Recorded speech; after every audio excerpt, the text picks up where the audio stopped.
So today I will talk about how to analyze arguments from political debates, and I will share with you what are the results we obtained in this challenging task, and what are still many open challenges we face in this moment on this task. So you already got a lecture from Professor Torroni about argumentation, so I will go fast on that. The idea is that argumentation in general is presented at the beginning as a reasoning framework, which is based on the need of justifying a viewpoint to help taking decisions based on a set of facts we dispose of, and to convince the others about the goodness of our viewpoints, explain our viewpoints to the others. It is an interdisciplinary topic across artificial intelligence, philosophy, psychology, and linguistics. But the focus of my talk is on the role of argumentation, in computational argumentation in particular, in artificial intelligence. So there are a number of applications nowadays that has been put forward of argumentation in general, like in the medical domain, to develop support systems for argumentative diagnosis, meaning evidence-based decision making. In the legal domain, we have argumentative decisions based on the laws. For instance, in case law, showing what are the precedents that can be taken into account in order to take a decision about a case that we face in this moment. And then, of course, with the web, there has been a huge multiplication of online debate platforms that allows participants to debate with each other, and some of them allows also to, in a way, model their arguments through argumentation.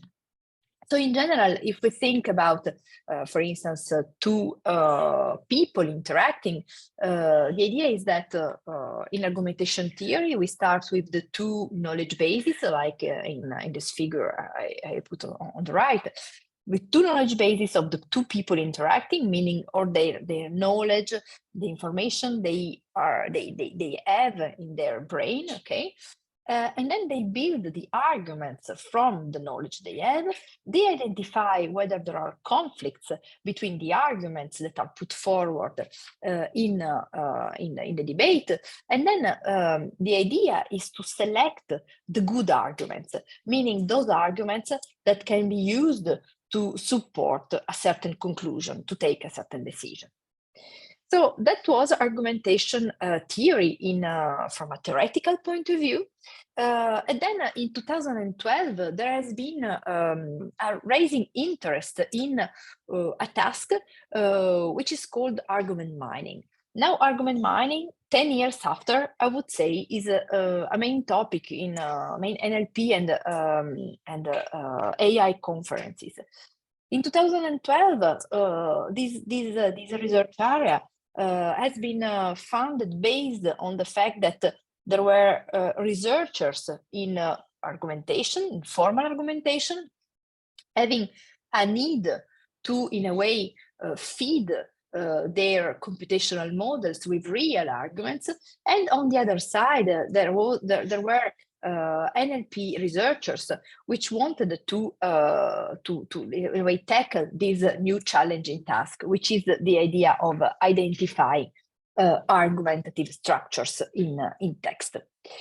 So the idea is to extract the argumentative structures from the text, to provide structured data to the computational models of argument, meaning that we extract arguments from text, and then these arguments are provided to reasoning frameworks in order to support automated decision making.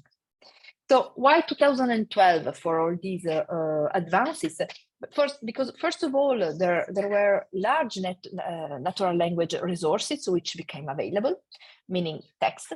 We have a user-generated content, product reviews, newspaper articles, legal documents, clinical documents, and so on and so forth. And on the other side, we have these huge advances in computational linguistics, machine learning, which of course helped a lot in tackling this task. I just want to point out that argument mining is not opinion mining, meaning that when we, in opinion mining, we mine for in a way, the stance, what's the polarity of the opinion of the people, for instance, about a certain product. So do they like this product? Do they or they don't? Okay. On the other side, when we talk about argument mining, what we aim is to understand why they like or they don't like a certain product, meaning that we are interested in the reasons behind a certain stance with respect to the product. So the standard argument mining pipeline is the following. We start with text. Then we move to the first step, which is the argument component detection, where we identify evidence and claims, which are the basic structures of a text. And then we we predict the relation between these elements, meaning the support and the attack relations. For instance, we keep on that. Of course, we can go into more complex argumentative structures. And the results are annotated text, meaning text where we say this text snippet is a claim, this is an evidence, then the links, the argumentative relations between them, and this is then provided to the computational models of argument model. So here there is an example what we aim to. So the idea is that we aim to start with a text like this one, and where we have actually the text in gray, and we want to extract the argumentative structures from that. So here, for instance, you see that we identified a claim, which is in blue. Living and studying overseas is an irreplaceable experience when it comes to learn standing on your own feet. And it is, in a way, supported by one evidence, the one we learn living without depending on anyone else. But it is also attacked by another evidence, which is one who is living overseas, will, of course, struggle with loneliness, living away from family and friends. And this evidence is, at its time, attacked by another evidence. Those difficulties will turn into valuable experiences in the following steps of life. So this is the pipeline, okay? We want to start with text. We want to identify argumentative structures in this text. So how do we apply these to political debates? Well, what we did is that we tackled this issue, and we looked for data, and we focused on the political debates of the presidential elections of the US. We actually collected all the transcripts, and we said, okay, first we want to identify the argumentative structures lying in these debates, and then what we want is then to identify fallacious arguments. And this is actually the topic of my talk here today. So, concerning the dataset, we collected a dataset from the website of the Commission of Presidential Debates. We collected all the transcripts of the debates from 1960 to 2016. Actually, we are now adding the last debate, and we annotated about 30,000 argument components and 25,000 relations. And here you see the distribution. So the distribution between premises and claims is more or less balanced. So here you have the numbers. Whilst, as you can see, concerning the relation, the dataset is highly unbalanced, meaning that we have much more supports than attacks, because of course the attacks are among the arguments of the different candidates, whilst the supports are also inside each argument which is proposed by each candidate, meaning that the evidence proposed by a candidate usually hopefully support the claim of this argument. We annotated this dataset with claim, premise, attacks, and supports, so for these 4 argumentative elements. And this annotation has been carried out by 3 expert annotators that defined the guidelines, plus 3 other annotators which annotated the whole debate. And here you find what is the agreement, because each time we annotate a linguistic resource, we need to compute the agreement to show that the resource we are publishing is reliable, and the annotation is reliable, meaning that it's coherent and it can be then used to learn something. So here there is an overview of our data set. As you can see, we have all these debates. Some of them are just among the candidates to the presidential election. Some of them includes also the vice presidents. And here you have the candidates who debated, and then the number of speeches, number of sentences, and number of tokens. So let's see an example of argument component we identified. We have, for instance, the second one, Kennedy-Nixon, October 13. Nixon says, "I favor the president depletion allowance." This is a claim. This is in bold. And then in italics, we have the evidence. "I favor it not because I want to make a lot of women rich, but because I want to make America rich." And then we have another evidence, which is this is the stimulation, the incentive for companies to go out and explore for oil to develop it. And this is also an evidence which is in support of the claim, "I favor the present depletion allowance." And then we have some examples of relations. In this case, is a support relation. And here you have again the claim. This is not standing still. Again, Nixon.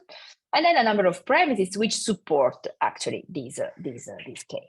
So the idea is that collecting all that provides us such a kind of graphs, argumentation graphs, where we have the claim, the premises, and the support and the attack relations. In this figure, for instance, you see as plain arrows the supports and dashed arrows the attack. And here you see it's just two turns, one turn of Kerry and one turn of Bush. So you can guess how these argumentation graphs are used. This already provides a nice overall view of the debate, and this has been found quite useful by scholars in history, for instance, in social sciences. So we, of course, addressed this as a computational task, meaning that we wanted to detect and classify the argument components in this text using supervised approaches, meaning learning from the annotated text and trying to reproduce. As you may see, the argument component detection and classification obtained quite good results with a kind of, let's say, state-of-the-art neural architectures using bidirectional transformer language models. And of course, we got, let's say, less good results in the argument relation prediction because the task is much more difficult. Still, it's quite a good result with respect to the difficulty of the task, and with respect also to the human upper bound, which is provided by the interannotator agreement that we have seen before. So we also worked on topic modeling and argumentation framing. Here I will not go too much into the details because I want to move to the fallacious arguments and I want to leave some time for discussion. But the idea is that for topic modeling, the point is that we want to identify what are the main topics that are discussed in the debates, and through framing, we want to understand how an argument about a certain topic has been put forward by the debater, meaning that the same way of talking about an argument, the two different ways of talking about an argument gives, in a way, not two different topics, but really two different, let's say, feelings about the same argument. And if you are interested, you can have a look at our online demo, which is available. You can check, you can actually explore the whole data set, having some nice visualization, like the one is shown here, where you can see how much Kennedy and Nixon talked about different topics. And you can also ask the system to automatically analyze some of the sentences that are provided, that you can provide. So the only constraint is that it should be in English, the political debate you submit to the system. So let's move to the fallacious argument. So we get these results, and then we say we want to move to another task, which is we want to identify fallacious arguments. So what are fallacious arguments? In general, they are defined as invalid arguments of faulty reasoning. In logic, they are arguments which are formally invalid, so they are not supported in a way. In cognitive science, is a faulty, biased reasoning, okay? And in communication science, we talk about fallacious arguments as deceptive and persuasive arguments, okay? In particular, I want to stick to the pragma-dialectical theory of argumentation, defining fallacious arguments as derailments of strategic maneuvering, meaning that these are speech acts that violate the rules of a rational argumentative discussion for assumed persuasive gains. And these kind of assumed persuasive gains are particularly significant in political discourse, okay? And this is actually very important to be able to detect automatically this kind of content, because this can lead to faulty and biased reasoning by the public, by the citizens, and of course, also because there could be then the subsequent formulation of yet another further invalid argument derived from those that are proposed by the politicians. So what? Just some examples to give you an idea of what we did. For instance, we have this debate from Kennedy. I will remind Senator Kennedy, from Nixon. I will remind Senator Kennedy of the past 50 years. I would ask him to name one Republican president who led this nation into war. There were three Democratic presidents who led this war into war. I do not mean by that one party is a war party and that the other party is a peace party, but I do say that any statement to the effect that the Republican Party is trigger-happy is believed by the record. So as you can see, this is let's say, it presents this argument as a causation, but there is not causation link, it's actually a correlation. So we identify it as a correlation, not causation, fallacious argument. Then there is Trump, for instance, with an ad hominem attack. They're talking about what he did to women. If you look at Bill Clinton, far worse, minor words, and his was action. His was what is done to women, okay? So this is a personal attack. The other candidate in the debates was in fact not Bill Clinton, but his wife. And in general, this is a personal attack, not an attack towards the political arguments proposed by the candidates. And finally, another more subtle, in a way, fallacious argument proposed by Kerry, which says, talks about Michael J. Fox, talking about Parkinson and research about embryonic stem cell. And he says, his whole body was shaking from the nervous disease, the muscular disease he had. And he said to me and to the whole, he said, don't take away my hope, because my hope is what keeps me going. So this is an appeal to emotion in order to make the people attending this talk to in a way change their mind and tend to, let's say, feel empathy with respect to what he's saying, and therefore agree with his program. So what we did is that actually we added another annotation layer, which, by the way, you can see in the Dispute tool demo. So in the exploration of the dataset online, you also have fallacious arguments. We extended this dataset by annotating also the portion of the debates containing the fallacious arguments. So the fallacious argument snippet. Sorry to interrupt, Dr. Villata. Dr. Villata, you have 5 more minutes. Yes. Okay. Yes, thanks. And then what we did is that we addressed an exploratory study to understand in this dataset which were the main types of fallacies we could find, those that are the most representative. And after this exploratory study, we focused on 6 fallacies. In particular, the ad hominem, the appeal to emotion, the appeal to authority, slippery slope.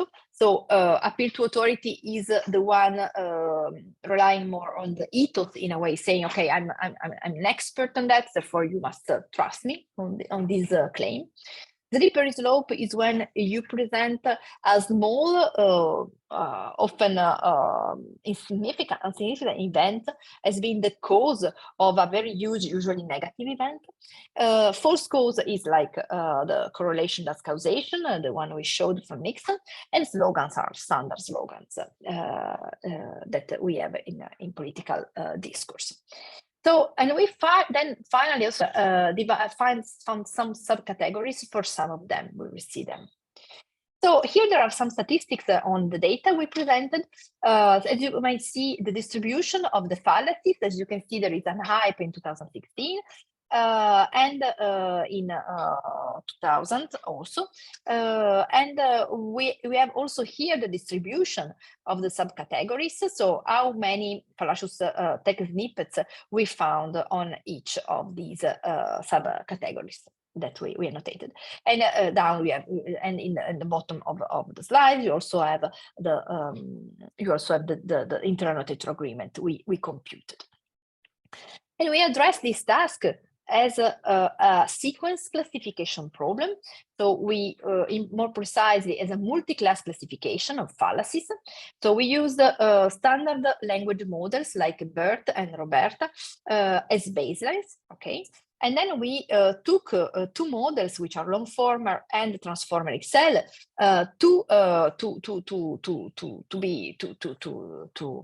to build our classifier.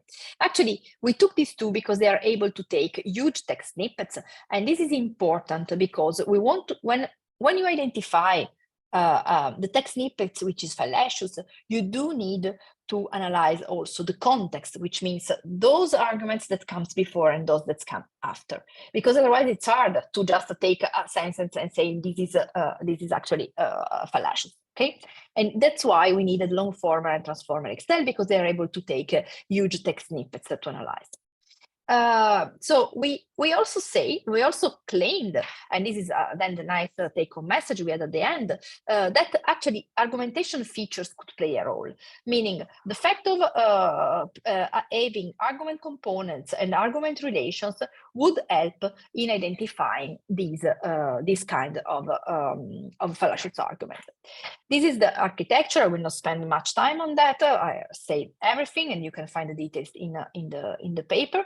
And here you have the results. And actually, what you can see is that using Longformer in order to analyze these, to classify fallacious arguments allows us to get results in macro average F1 score of 61, which is acceptable but not that good. Whilst if we provide to the Longformer also features like the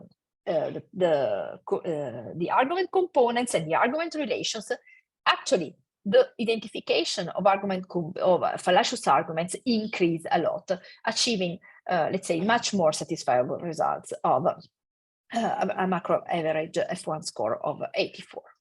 And here you have the ablation test, meaning the distribution over the different causes, over the different classes that we have. So to conclude, identifying the structure of these fallacious argument is sometimes very hard, because sometimes we just don't have the premises that we expect to have in these structures. So we have antonyms. The importance of common sense knowledge and specialized knowledge in the domain, for instance, US foreign politics in this case, but also in other domains, it's very important, and sometimes we miss it to provide to the algorithm. And then, of course, and still a difficulty is to address causal inference, to identify causal inference. So for future work, we are concentrating on two main challenges. The first one is how to move from the fallacious argument to the closer neighbor, which is the sound argument, showing what's the difference. And then in the second challenge is how to counter the formal invalidity of an argument, showing through newly generated counter arguments in natural language. And I thank you a lot for your attention, and I'm ready to answer your questions. Well, I'd like to thank Dr. Villata for this interesting presentation. Are there any questions from the audience? Please speak if someone has a question. He or she can speak. So Do you think there's a downside to finding good arguments from fallacies? Like, is there a disadvantage to like trying to find, like, are some fallacies just like discarded? Is it better to like ignore them?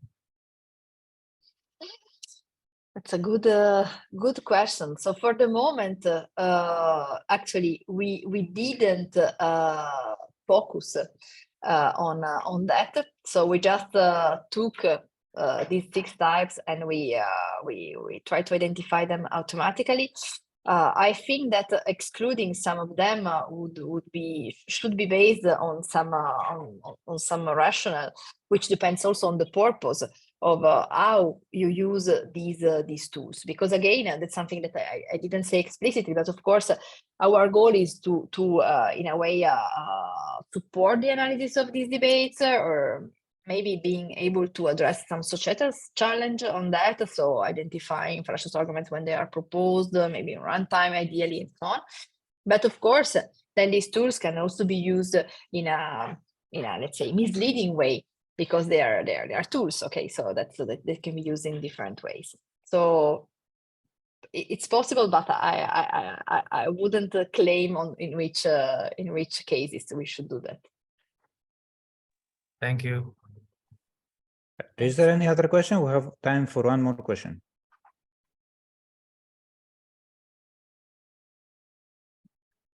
Well, if not, thank you very much, Dr. Villata.